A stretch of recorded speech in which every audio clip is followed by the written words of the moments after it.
The miraculous story of the Mir Yeshiva under Japanese rule during World War II is quite well known. Perhaps not so well known was that at one point the Japanese were influenced by the Germans to wipe out the entire Jewish population of Japan. And under the pressure of the German government, the Japanese agreed to get rid of the Jews in a way that would not draw attention to their inhumanity.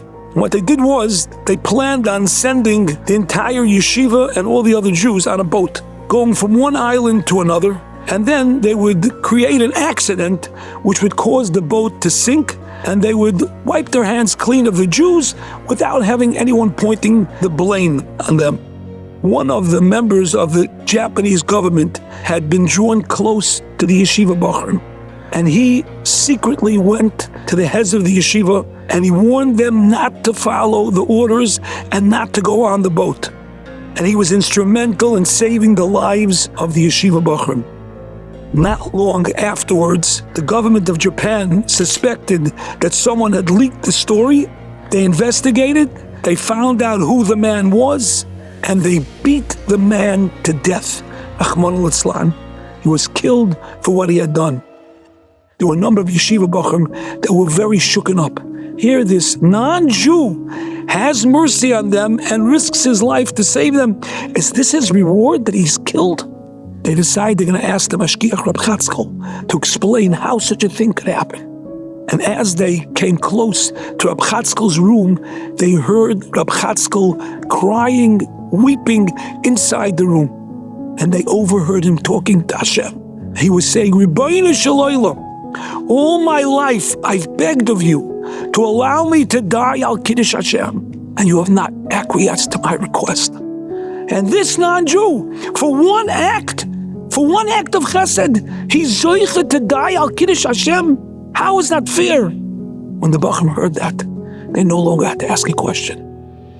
We all know of this mitzvah, V'nikdashti b'soich b'nei Yisrael, the great mitzvah of dying al Kiddush Hashem. Even Bilam HaRosha asked, Tamus Nafshi, Mois Yesharim. But there's something much greater than dying al Kiddush Hashem, and that's living al Kiddush Hashem. The Rambam writes in Perek Hey, Mehilchas Yisoidi Torah, that when someone is faced with an Nisayon in the privacy of his home, and there's no one there, no one to be embarrassed of, no one to be afraid of, and a man desists and doesn't fall to the Yetzer Hara, Harei Zeh Kiddush Es Hashem. That is a true Kiddush Hashem.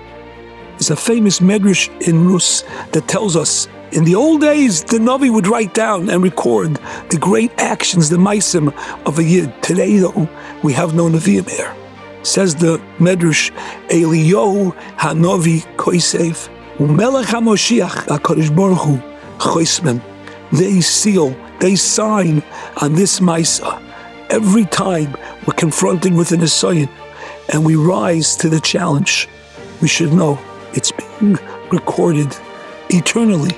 Lenzach-Harab as a schus for ourselves, for our families, for Klal Yisrael.